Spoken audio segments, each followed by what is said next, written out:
It stinks of systemic insecticide in here because I did week 2 of, I think it's bonide.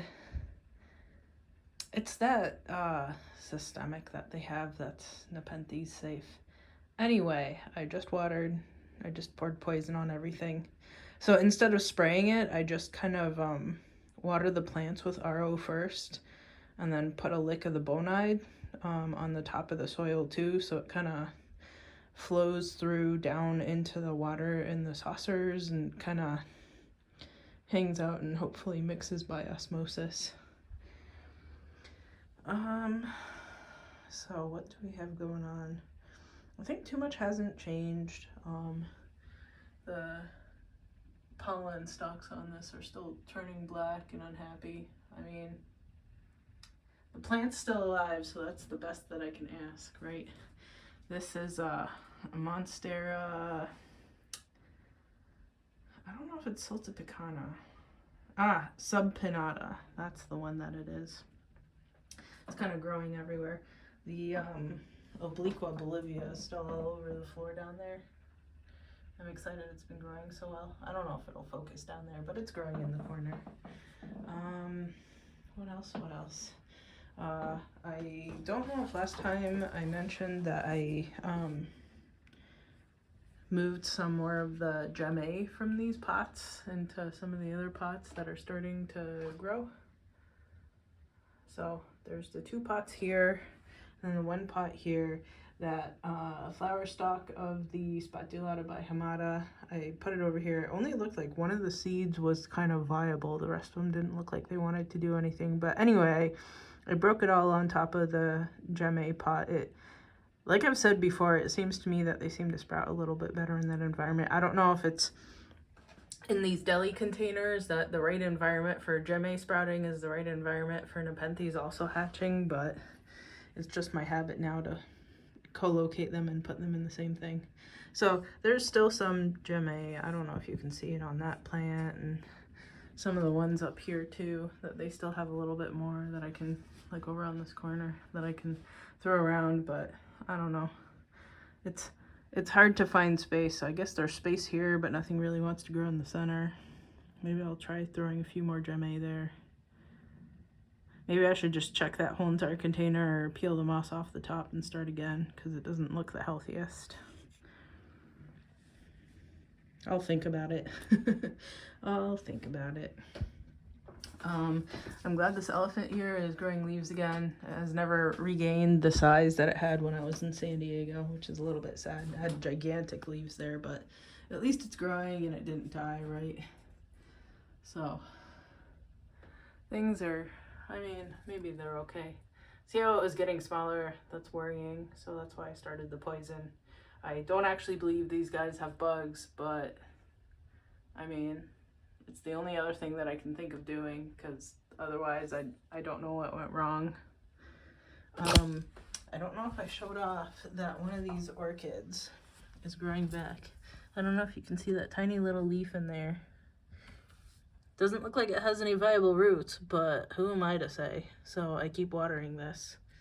Hopefully it survives and grows back. It's cold and rainy out today. I haven't gone outside. I don't plan on going outside. I gotta go into work tomorrow. It's supposed to stop raining by the early morning, which is good. I think it was a deer that dug all the sand up over there. There were deer hoof prints in it that dug up sand outside the container. I really should go dump it and then go dump that container. I'm gonna go to the dump next weekend, so maybe I'll dump it then. What else? I put not systemic insecticide, but kind of topical insecticide on that one pepper that still looks good on the porch. So I did it last weekend. I did it this weekend again, and then I got to move it inside by tomorrow evening, because it'll hit freezing overnight consistently from tomorrow night onward. So it'll move into this room probably next to this zucchini. It keeps making me weird shaped zucchinis, which, like, okay, it's still edible, but why are you so strange? It's probably because it's under an artificial light. It doesn't quite make proper flowers and everything, right? So But hey, it's better than no zucchinis, right? What else? Rob still hasn't bloomed, probably because I'm pouring poison over everything. Hopefully she gets motivated to actually bloom. If not, that's kind of fine too. I still need to do something about this pulchra pollen stalk. Maybe I'll just chuck it. I mean, it's not hurting anything sitting there, right? So, the reason that I didn't think that I had any bugs is because this guy, this white sapote, does not have any bugs on it. And usually it's the harbinger of bad things to come, but it doesn't have any, so I didn't poison anything. But fine, you know, fine. And I finally cut out the dead, so it's not the carnivorous Burkinia, it's the non-carnivorous nice pinstripe one that I've had forever. I finally cut out the dead stuff from the middle to leave room for the pups. I really should like repot it or something, but I haven't gotten around to it. I think it's Hectioides. What else? That might be it. So now is finally downtime for gardeners, right? So last weekend I tried to dig up my horseradish. So it was like barely pinky thickness, and I was expecting something a little bit thicker, so I just reburied it in its pot outside. This right here is my ginger, so I should go upturn the pot and see what kind of ginger I got out of it. If it's still the same size as when I planted it, then maybe I'm also not the best at growing ginger. I think these leaves should be beefier. I mean, I did tear some of it off, so it did try to grow a little bit harder than this, but it seems to me like the plant should be a little bit sturdier, right? And then also if it's harboring some sort of bugs, because I don't know if this leaf curl is because it hates me or there's some bugs or what, right? So I gotta go turn this pot upside down. I wonder where I should do it. Maybe over one of the bigger pots that's not really growing anything. Oh, maybe over the suspected, what do you call it? The medieval root vegetable that is like the really skinny white carrots. I forget what it is off the top of my head. But that's kind of missing some soil. It kind of caved in on itself. So maybe I'll dump this dirt out there. We'll see. Well, it's kind of raining. I was going to say, we'll see if I'm motivated to do it later today, but you know, maybe I'll do it sometime this week. This week I've got on my list of things to do, printing off and laminating the canning and other new recipes that I found that turned out well this year. Maybe finally turning this pot over.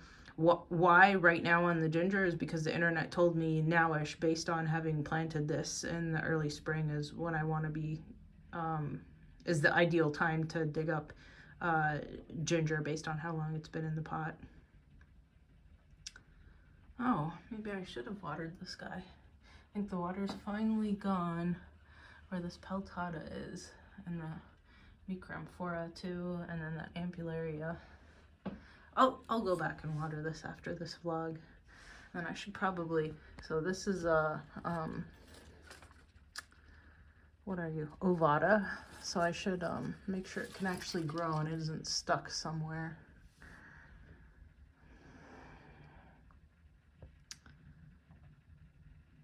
Yep.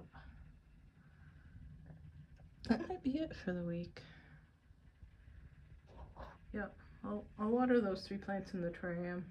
I watered the terrarium downstairs. I learned my lesson like a year and a half ago when I almost lost my Heliumphora minor, that it can't just survive on humidity alone and it needs to get its roots watered too. I guess I didn't learn that for the guys that were casualties in here. Well, I was watering them, but I don't know what happened. This poor glabrata here, so I moved another pot that was kind of dying to sit with it. Reinwartiana. It was growing for a good long while, but then it just, you know, gave up the ghost. I don't know if those guys will sprout back or what, but I always leave them for a little while. Sort of like the orchid back there that resprouted, right? You never know. You never know if they're going to bounce back.